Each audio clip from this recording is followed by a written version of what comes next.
Plano de leitura da Bíblia da Igreja Cristã Pagiel. Hoje estamos no dia 6. Faremos as leituras bíblicas no livro de João, capítulo 6, livro de Gênesis, capítulo 6, livro de Salmos, capítulo 6. João 6. Algum tempo depois, Jesus partiu para a outra margem do mar da Galileia, ou seja, do mar de Tiberíades, e grande multidão continuava a segui-lo, porque viram os sinais miraculosos que ele tinha realizado nos doentes. Então Jesus subiu ao monte e sentou-se com os seus discípulos. Estava próxima a festa judaica da Páscoa. Levantando os olhos e vendo uma grande multidão que se aproximava, Jesus disse a Filipe: "Onde compraremos pão para esse povo comer?" Fez essa pergunta apenas para pô-lo à prova, pois já tinha em mente o que ia fazer. Filipe lhe respondeu: 200 denários não comprariam pão suficiente para que cada um recebesse um pedaço. Outro discípulo, André, irmão de Simão Pedro, tomou a palavra. "Aqui está um rapaz com 5 pães de cevada e 2 peixinhos. Mas o que é isto para tanta gente?" Disse Jesus: "Mandem o povo assentar-se." Havia muita grama naquele lugar e todos se assentaram. Eram cerca de 5.000 homens. Então Jesus tomou os pães, deu graças e os repartiu entre os que estavam assentados, tanto quanto queriam, e fez o mesmo com os peixes. Depois que todos receberam o suficiente para comer, disse aos seus discípulos: "Ajuntem os pedaços que sobraram, que nada seja desperdiçado." Então eles os ajuntaram e encheram 12 cestos com os pedaços dos 5 pães de cevada deixados por aqueles que tinham comido. Depois de ver o sinal miraculoso que Jesus tinha realizado, o povo começou a dizer: "Sem dúvida, este é o profeta que devia vir ao mundo." Sabendo Jesus que pretendiam proclamá-lo rei à força, retirou-se novamente sozinho para o monte. Ao anoitecer, seus discípulos desceram para o mar, entraram num barco e começaram a travessia para Cafarnaum. Já estava escuro e Jesus ainda não tinha ido até onde eles estavam. Soprava um vento forte e as águas estavam agitadas. Depois de terem remado cerca de 5 ou 6 quilômetros, viram Jesus aproximando-se do barco, andando sobre o mar, e ficaram aterrorizados. Mas ele lhes disse: "Sou eu, não tenham medo." Então resolveram recebê-lo no barco e logo chegaram à praia para a qual se dirigiam. No dia seguinte, a multidão que tinha ficado no outro lado do mar percebeu que apenas um barco estivera ali e que Jesus não havia entrado nele com os seus discípulos, mas que eles tinham partido sozinhos. Então, alguns barcos de Tiberíades aproximaram-se do lugar onde o povo tinha comido o pão após o Senhor ter dado graças. Quando a multidão percebeu que nem Jesus nem os discípulos estavam ali, entrou nos barcos e foi para Cafarnaum em busca de Jesus. Quando o encontraram do outro lado do mar, perguntaram-lhe: "Mestre, quando chegaste aqui?" Jesus respondeu: "A verdade é que vocês estão me procurando, não porque viram os sinais miraculosos, mas porque comeram os pães e ficaram satisfeitos. Não trabalhem pela comida que se estraga, mas pela comida que permanece para a vida eterna, a qual o Filho do Homem lhes dará. Deus, o Pai, nele colocou o seu selo de aprovação." Então lhe perguntaram: "O que precisamos fazer para realizar as obras que Deus requer?" Jesus respondeu: "A obra de Deus é esta: crer naquele que ele enviou." Então lhe perguntaram: "Que sinal miraculoso mostrarás para que o vejamos e creiamos em ti? Que farás? Os nossos antepassados comeram o maná no deserto, como está escrito: Ele lhes deu a comer pão dos céus." Declarou-lhes Jesus: "Digo-lhes a verdade. Não foi Moisés quem lhes deu o pão do céu, mas é meu Pai quem lhes dá o verdadeiro pão do céu. pois o pão de Deus é aquele que desceu do céu e dá vida ao mundo. Disseram eles: Senhor, dá-nos sempre desse pão. Então Jesus declarou: Eu sou o pão da vida. Aquele que vem a mim nunca terá fome. Aquele que crê em mim nunca terá sede. Mas, como eu lhes disse, vocês me viram, mas ainda não creem. Todo aquele que o Pai me der, virá a mim, e quem vier a mim, eu jamais rejeitarei. Pois desci dos céus não para fazer a minha vontade, mas para fazer a vontade daquele que me enviou. E esta é a vontade daquele que me enviou, que eu não perca nenhum dos que ele me deu, mas os ressuscite no último dia. Porque a vontade de meu Pai é que todo aquele que olhar para o Filho e nele crer, tenha a vida eterna, e eu o ressuscitarei no último dia. Com isso, os judeus começaram a criticar Jesus, porque dissera: Eu sou o pão que desceu do céu. E diziam: Este não é Jesus, o filho de José? Não conhecemos seu pai e sua mãe? Como ele pode dizer: Desci do céu? Respondeu Jesus: Parem de me criticar. Ninguém pode vir a mim se o Pai que me enviou não o atrair. E eu o ressuscitarei no último dia. Está escrito nos profetas: Todos serão ensinados por Deus. Todos os que ouvem o Pai e dele aprendem, vêm a mim. Ninguém viu o Pai a não ser aquele que vem de Deus. Somente ele viu o Pai. Asseguro-lhes que aquele que crê tem a vida eterna. Eu sou o pão da vida. Os seus antepassados comeram o maná no deserto, mas morreram. Todavia, aqui está o pão que desce do céu, para que não morra quem dele comer.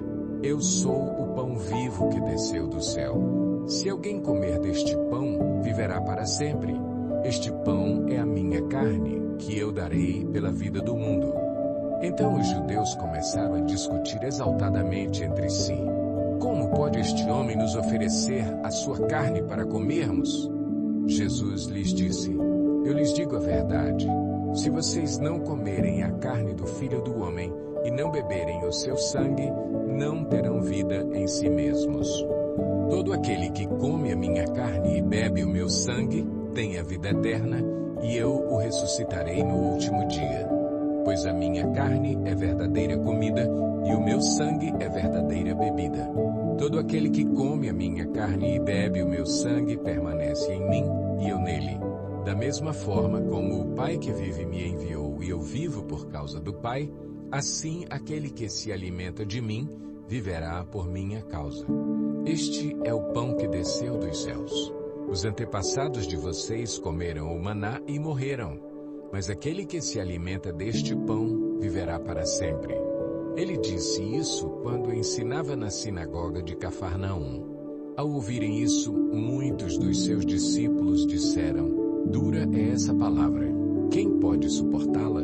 Sabendo em seu íntimo que os seus discípulos estavam se queixando do que ouviram, Jesus lhes disse: Isso os escandaliza? O que acontecerá se vocês virem o Filho do Homem subir para onde estava antes? O Espírito dá vida. A carne não produz nada que se aproveite. As palavras que eu lhes disse são Espírito e vida.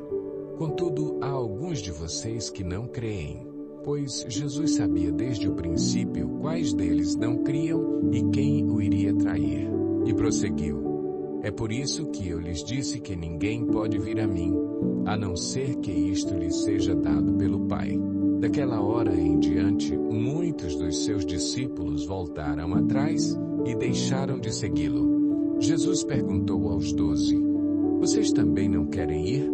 Simão Pedro lhe respondeu: Senhor, para quem iremos? Tu tens as palavras de vida eterna. Nós cremos e sabemos que és o Santo de Deus.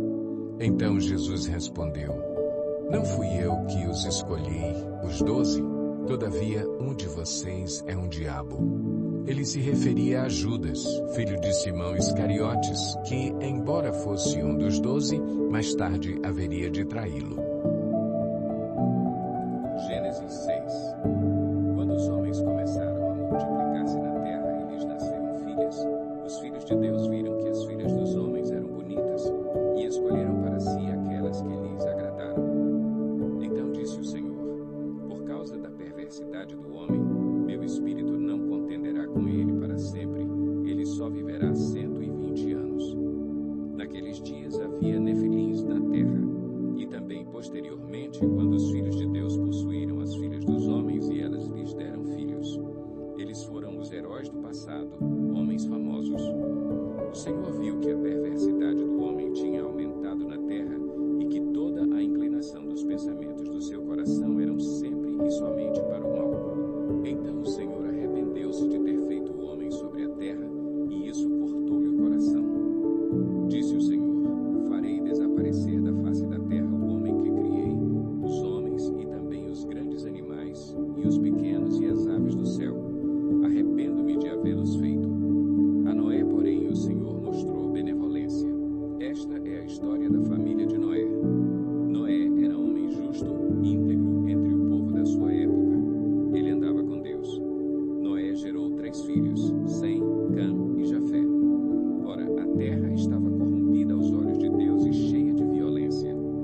Ao ver como a terra se corrompera, pois toda a humanidade havia corrompido a sua conduta, Deus disse a Noé: darei fim a todos os seres humanos, porque a terra encheu-se de violência por causa deles. Eu os destruirei com a terra. Você, porém, fará uma arca de madeira de cipreste, divida-a em compartimentos e revista-a de piche por dentro e por fora.